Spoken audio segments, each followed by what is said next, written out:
15 katawan ng mga santong hindi pa nabubulok. Ang konsepto ng incorruptibility o ang pagiging buo ng katawan ng ilang mga santo at madre matapos ang kanilang kamatayan ay isa sa mga pinakakamanghamanghang himala sa loob ng kasaysayan ng simbahang Katoliko. Sa kabila ng natural na proseso ng pagkabulok ng katawan ng tao, ilang mga banal ang kilala na nanatiling buo ang kanilang mga katawan sa loob ng maraming taon o kahit daan-daang taon. Ang mga tinatawag na incorruptibles ay itinuturing na tanda ng kabanalan at biyayang espiritual. Kung kaya't sa video na ito, ating kikilalanin ang 15 santo at madre na ang mga katawan ay nanatiling buo kahit sila ay patay na. Ang mga ito ay inilalagay sa mga reliquary o altars upang ipakita sa publiko na nagiging inspirasyon at patunay ng pananampalataya ng mga deboto. Kaya tara, simulan na natin. Number 1, Saint Bernadette of Lourdes. Si Santa Bernadette Soubirous na ipinanganak noong 1844 sa Lourdes, France ay kilala sa kanyang mga sightings ng mahal na Birhen Maria noong 1858. Sa edad na 14, nakaranas siya ng 18 visions sa groto ng Masabiel kung saan inutusan siya ng Birhen na hukayin ang lupa na pinagmulan ng isang bukal ng tubig na hanggang ngayon ay kilala sa mga milagrosong pagpapagaling ng bukal na ito. Bagaman hindi nakapag-aral ng mabuti dahil sa kahirapan at sakit, si Bernadette ay kilala sa kanyang malalim na pananampalataya at kababaang loob. Sumali siya sa Sisters of Charity of Nevers noong 1866 na kung saan siya ay nanirahan sa isang tahimik at payak na buhay hanggang sa kanyang kamatayan noong 1879 sa edad na 35 dahil sa tuberculosis. Gayunpaman noong 1909, 30 years matapos siyang ilibing, ang kanyang katawan ay natuklasang hindi naaagnas na isang katangiang tinatawag na incorruptibility. Dahil sa kanyang kabanalan, siya ay na-beatify noong 1925 at nakanonize bilang isang santo noong 1933. Samantala, ang kanyang katawan na mahigit 140 years nang nanatiling buo ay makikita sa isang glass reliquary sa Nevers, France, kung saan milyon-milyong deboto ang pumupunta upang magdasal.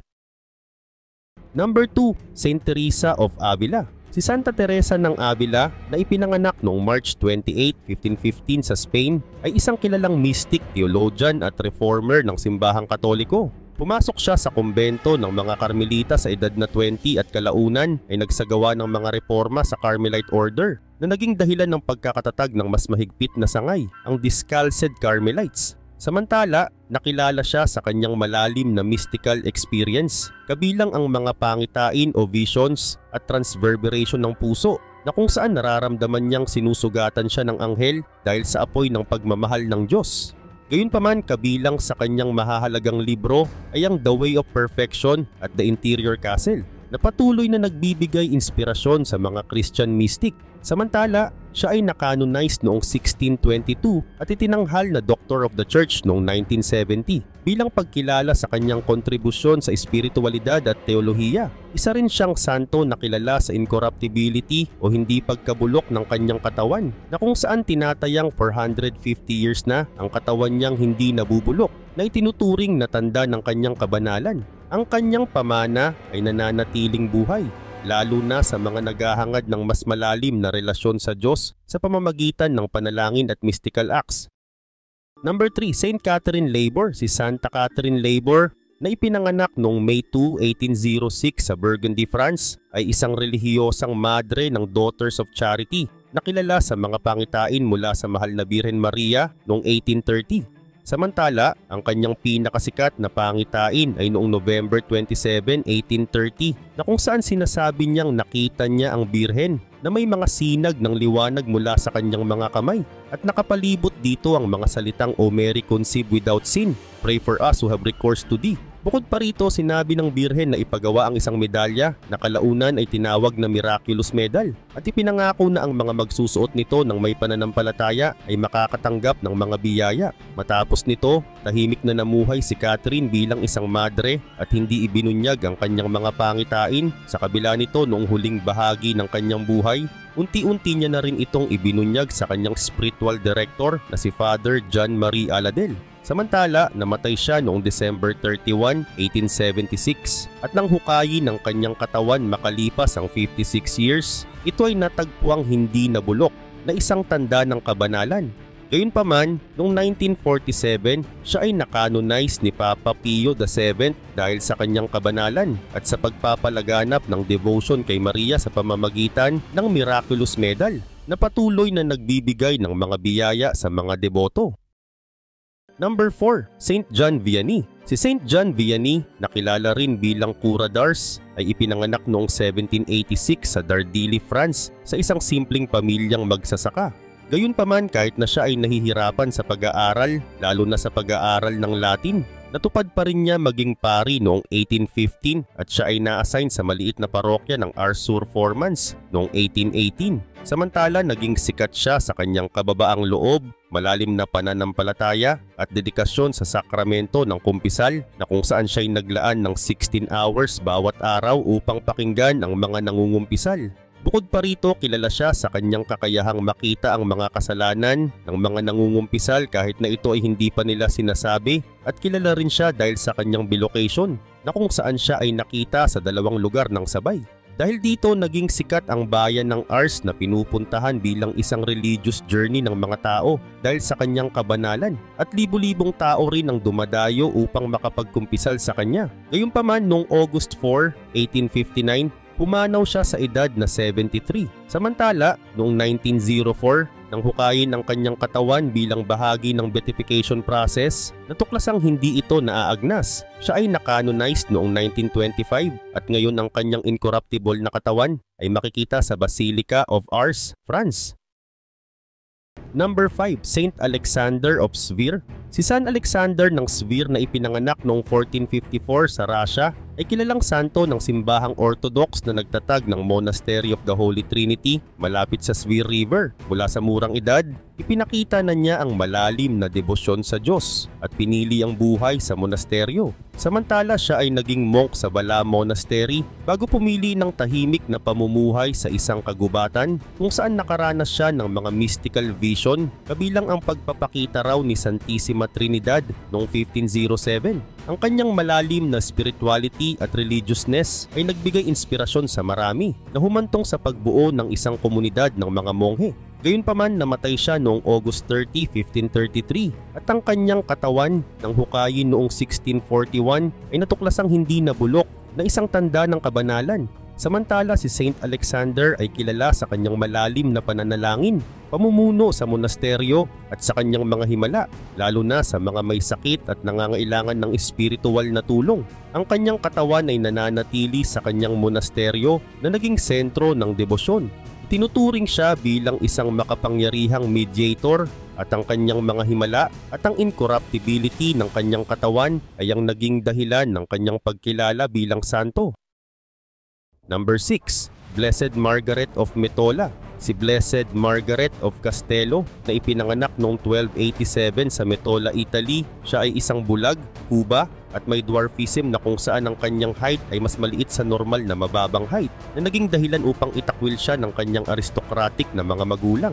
Sa murang edad, iniwan siya ng kanyang mga magulang sa isang kumbento at kalaunan ay iniwan sa simbahan ng Castello kung saan siya namuhay bilang pulubi. Sa kabila ng kanyang mga kapansanan at kahirapan, ipinamalas niya ang matinding pananampalataya at kabutihan ng loob. Kaya dahil dito, minahal din siya ng mga tao sa kanyang paligid. Bukod pa rito, siya ay sumali sa Third Order of St. Dominic at nag-alay ng kanyang buhay sa panalangin, penitensya at paglilingkod sa mga nangangailangan. Namuhay si Margaret nang may malasakit sa mga mahihirap at patuloy na nagpakita ng pananampalataya sa Diyos. Gayunpaman, namatay siya noong April 13, 1320 at matapos hukayin ang kanyang bangkay, natuklasang hindi ito nabulok na kinikilala bilang tanda ng kabanalan. Maraming himala ng pagpapagaling ang naiugnay sa kanyang mga mediation o pagdarasal. Samantala, noong 1609, siya ay bini-beatified ni Pope Paul V. Ang kanyang buhay ay isang inspirasyon para sa mga may kapansanan at sa mga inabandona na nagpapakita ng pag-asa, pananampalataya at pag-ibig sa Diyos sa kabila ng matinding pagsubok. Number 7. Saint Rita of Cassia. Si Santa Rita ng Cassia na ipinanganak noong 1381 sa Rocaporena, Italy ay kilala bilang patron saint of impossible cases. Sa kabila ng kanyang kagustuhang maging madre, siya ay napilitang magpakasal kay Paolo Mancini. na isang mapanakit na lalaki, ngunit sa pamamagitan ng kanyang pagmamahal, napabago niya ang kanyang asawa. Gayunpaman, namatay si Paulo sa isang alitan at ang kanilang mga anak ay nagnais na maghiganti sa mga ito. Ngunit ipinagdasal na lamang ni Rita na mas gugustuhin niyang mamatay na lang ang mga anak niya kaysa masira ang kanilang kaluluwa sa paghihiganti at kalaunan ay namatay ang mga ito sa sakit. Matapos mawala ang kanyang pamilya, sumali si Rita sa kumbento ng Augustinian nuns sa Acacia, kung saan namuhay siya ng isang banal na buhay na puno ng pananalangin at penitensya. Gayunpaman noong 1442, nakatanggap siya ng isang sugat sa kanyang noo mula sa korona ng tinik ni Kristo na sumisimbolo ng kanyang pagsama sa mga pagdurusa ni Jesus. Samantala namatay siya noong May 22, 1457 at ang kanyang katawan ay natagpuang hindi nabulok. Bukod pa rito, siya ay nakanonize noong 1900s ni Pope Leo XIII dahil sa mga himalang iniuugnay sa kanyang meditation or prayers. Ang kanyang buhay ay isang halimbawa ng pagpapatawad, pananampalataya at pagtanggap sa kalooban ng Diyos sa kabila ng mga pagsubok. Number 8. Saint Dionysius of Zakynthos. Si Saint Dionysius of Zakynthos na ipinanganak noong 1547 sa isla ng Zakynthos sa Greece ay orihinal na pinangalanang Draganigos Siguros. Siya ay anak ng mga relihiyosong magulang na sina Mosius at Paulina at pumasok siya sa sinaunang monasteryo na matatagpuan sa isla ng Stropada noong kanyang kabataan. Naging arsobispo siya ng Aegina at di nagtagal ay bumalik siya sa kanyang bayan at naging arsobispo ng Zakynthos. Kilala siya sa kanyang walang kapantay na kabaitan at pagpapatawad sa kapwa. Samantala, isang kilalang pangyayari sa kanyang buhay ay ang pagkupkup niya sa isang lalaking pumatay ng tao at nalaman niyang pinatay pala nito ang kanyang sariling kapatid. Sa kabila nito, ipinakita niya ang matinding malasakit at kapatawaran dito na walang kahit anong sinabi o panghuhusga rito. Gayunpaman, siya ay namatay noong December 17, 1622 na kung saan ang kanyang katawan ay nananatiling hindi naaagnas at umaalingasaw ang kanyang amoy na pinaghalong bulaklak at insenso na isa sa kanyang milagro na naging dahilan kung bakit siya itinuturing na santo. Ang mga kabutihan at kababaang loob ni Saint Dionysius ang dahilan kung bakit siya ay sinasamba sa Eastern Orthodox Church at ipinagdiriwang ang kanyang kapistahan tuwing August 24 at December 17. Ang kanyang buhay ay isang halimbawa ng walang hanggang pagmamahal at pagseserbisyo sa Diyos at sa kanyang kapwa. Number 9. Saint Catherine of Siena. Si Saint Catherine of Siena na ipinanganak bilang Caterina di Jacopo di Benincasa noong March 25, 1347 sa Siena, Italy, ay isang kilalang Italian mystic, ascetic at theologian. Namuhay siya bilang isang Dominican tertiary at nakilala sa kanyang mga spiritual writings at mystical experiences. Isa sa kanyang pinakamahalagang nagawa ay ang The Dialogue of Divine Providence na naglalaman ng kanyang mga spiritual insights at karanasan. Siya ay naging aktibong advocate ng unity and authority ng Catholic Church at nakipag-usap kay Pope Gregory XI upang i-encourage siyang bumalik sa Rome noong 1377. Ang kanyang dedikasyon sa pananampalataya ay ang naging dahilan upang siya ay makilala ng simbahang Katoliko. Gayunpaman, matapos ang kanyang kamatayan noong April 29, 1380 sa Rome sa edad na 33, ang kanyang katawan ay nanatiling buo na itinuturing bilang isang himala. Si Catherine ay na-beatified noong December 29, 1460 at nakanonized o itinuring na santo noong April 29, 1461 ni Pope Pius II. Samantala, noong 1970 naman, siya ay itinuring na Doctor of the Church ni Pope Paul VI. Ang kanyang mga gawa at kabanalan ay nagbibigay ng inspirasyon sa marami at patuloy na tinatangkilik ng mga mananampalataya sa buong mundo. Ang buhay at kontribusyon ni Saint Catherine ay patuloy na nagpapaalala sa kahalagahan ng pananampalataya at dedikasyon sa kabila ng mga hamon ng buhay. Number 10. Saint Agatha. Si Saint Agatha of Sicily na ipinanganak noong bandang 231 Anno Domini sa Catania, Sicily, ay isang batang noblewoman na inialay ang kanyang buhay sa Diyos. Sa edad na 15, nagpahayag siya ng kanyang kagustuhan na mamuhay na kung saan ilalaan niya ang kanyang buhay sa Diyos, at sa edad na 21, siya ay naging isang minister sa simbahan. Kilala si Saint Agatha sa kanyang matibay na pananampalataya at kalinisan, kaya't ito ang naging dahilan kung bakit siya pinatay at tinawag na martir. Siya ay pinahirapan at pinatay dahil sa pagtanggi sa mga alok ng isang Romanong prefect na nagalit sa kanyang pagtanggi. Sa kabila ng brutal na pagpapahirap nito, kabilang ang pagputol ng kanyang mga dibdib, siya pa rin ay nanatiling matatag sa kanyang pananampalataya. Samantala, isa sa mga pinakakilalang milagro na maiuugnay sa kanya ay ang milagro ng belo, na kung saan ang kanyang belo ay sinasabing nagpahinto sa pagdaloy ng lava na galing sa Mount Etna na nagligtas sa lungsod ng Catania mula sa pagkawasak.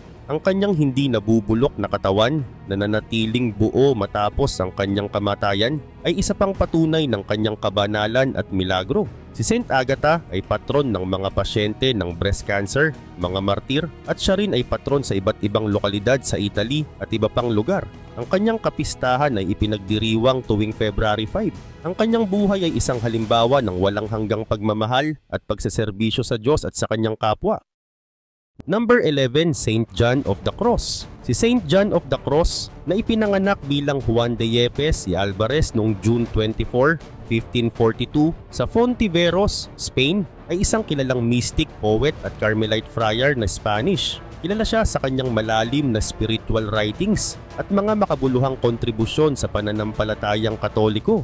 Ang kanyang katawan ay nanatiling buo mula noong siya ay namatay noong December 14, 1591 sa Ubeda, Spain, na itinuturing na isang himala ng simbahang Katoliko. Si John of the Cross ay kilala sa kanyang mga mystical writings, partikular na ang The Dark Night of the Soul, na kung saan mababasa rito ang paglalakbay ng isang kaluluwa patungo sa pakikipag-isa sa Diyos. Siya ay nakipagtulungan kay Saint Teresa ng Avila sa reforma ng Carmelite Order na nagbigay diin sa isang mas mahigpit at pagbabalik tanaw sa buhay kasama ang Diyos. Ang kanyang mga pagsisikap sa mga reforma at ang kanyang malalim na spiritual insights na naging dahilan kung bakit siya bineatify ni Pope Clement X noong 1675 at sa huli ay itinuring na siyang santo ni Pope Benedict XIII noong 1726. Samantala, noong 1926, siya ay ginawaran ng Doctor of the Church ni Pope Pius XI dahil sa kanyang malalim na theological contribution. Sa kabila ng mga hamon, ang kanyang matibay na pananampalataya ay nagdulot ng malaking impluensya sa Catholic spirituality.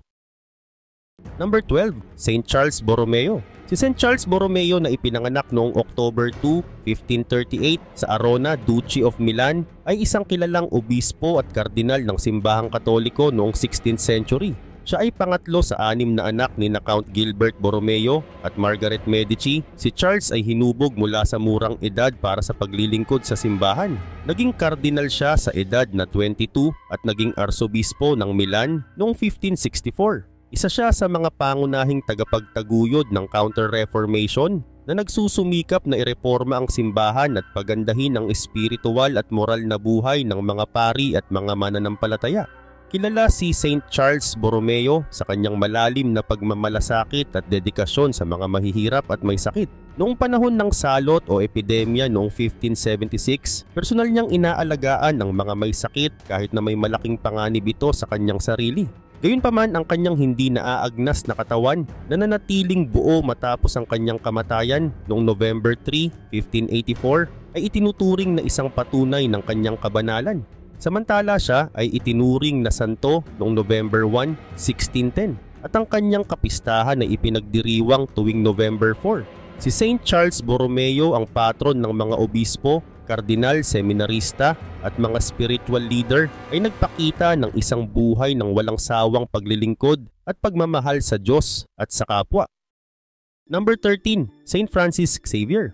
Si Saint Francis Xavier na ipinanganak bilang Francisco de Jaso y Azpilicueta noong April 7, 1506 sa Javier Castle, malapit sa Sangüesa, Navarre, Spain, ay isang kilalang Spanish Jesuit missionary at co-founder ng Society of Jesus o Jesuits. Siya ay sikat sa kanyang malawak na missionary work sa Asia, partikular na sa India, Japan at Malacca Sultanate na kung saan nagsilbi siya ng matagal upang palaganapin ang Kristyanismo. Malaki ang impluwensya sa kanya ng kapwa Jesuit na si Ignatius of Loyola at ipinalaganap niya ang pananampalataya sa pamamagitan ng pag-adapt sa mga lokal na kaugalian at wika ng bawat bansa na nagbigay daan sa kanya upang maging isang kilalang personalidad sa simbahang Katoliko.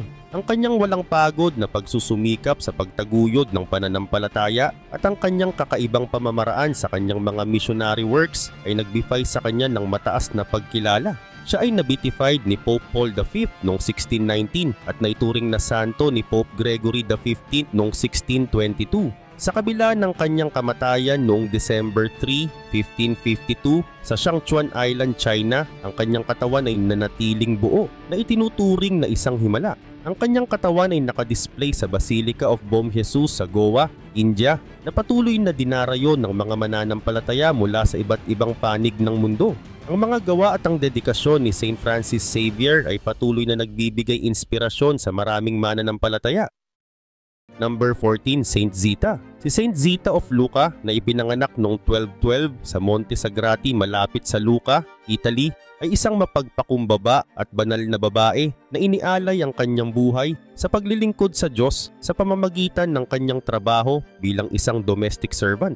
Mula sa murang edad, tinuruan siya ng kanyang ina na panatilihing bukas ang kanyang kalooban sa Diyos sa lahat ng pagkakataon. Sa edad na 12, pumasok siya sa serbisyo at nagtrabaho para sa parehong pamilya ng halos 50 years. Kilala si Zita sa kanyang kabaitan, pagiging mapagbigay at matibay na pananampalataya. Samantala, ginugol niya ang kanyang mga araw sa paggawa ng mga karaniwang gawain ng may pambihirang husay na may kasamang sipag at katapatan, kung kaya't siya ay lubos na pinagkakatiwalaan at pinahahalagahan ng kanyang mga amo.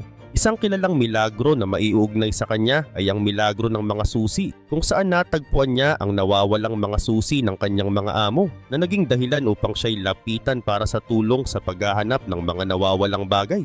Sa kabila ng kanyang mababang kalagayan, ang kabanalan at dedikasyon ni Zita sa kanyang trabaho ay nagbigay sa kanya ng respeto at paghanga mula sa mga tao sa paligid niya. Samantala, ang kanyang hindi nabubulok na katawan na nanatiling buo matapos ang kanyang kamatayan noong April 27, 1272 ay itinuturing na patunay ng kanyang kabanalan.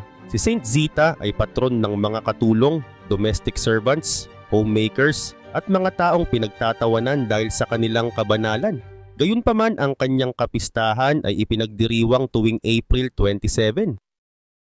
Number 15, Saint Virginia Centurione. Si Saint Virginia Centurione Bracelli na ipinanganak noong April 2, 1587 sa Genoa, Italy, ay isang Italian noblewoman na inihandog ang kanyang buhay sa paglilingkod sa mahihirap at nangangailangan. Siya ay anak ng Doge ng Genoa at pinilit na magpakasal sa edad na 15. Nang siya ay nabiyuda sa edad na 21, inialay niya ang kanyang sarili sa pagpapalaki ng kanyang dalawang anak na babae at sa mga voluntaryong gawain. Samantala, noong 1625, nagtayo siya ng isang pansamantalang tirahan sa Genoa para sa mga may sakit, matatanda at mga inabandona, at kalaunan ay nagtayo ng isang kumbento kung saan ipinagpatuloy niya ang kanyang mga voluntaryong gawain. Gayunpaman, ang kanyang katawan ay natagpuang hindi nabulok matapos ang kanyang kamatayan noong December 15, 1651 at siya ay nakanonized at itinuring na santo ni Pope John Paul II noong May 18, 2003. Samantala, ang kanyang kapistahan ay ipinagdiriwang tuwing December 15. Bukod pa rito, si Saint Virginia ay kilala rin bilang patrones ng Sisters of Our Lady of Refuge in Mount Calvary. Ang kanyang dedikasyon at walang pagod na pagserbisyo sa kapwa ay nagbigay daan upang siya ay kilalanin bilang isang santo na naging inspirasyon sa maraming tao na maglingkod sa kanilang kapwa at magpakita ng malasakit sa mga nangangailangan. Ang kanyang buhay ay isang patunay ng kabutihan at malasakit sa kapwa na patuloy na nagbibigay inspirasyon sa simbahang Katoliko at sa buong mundo.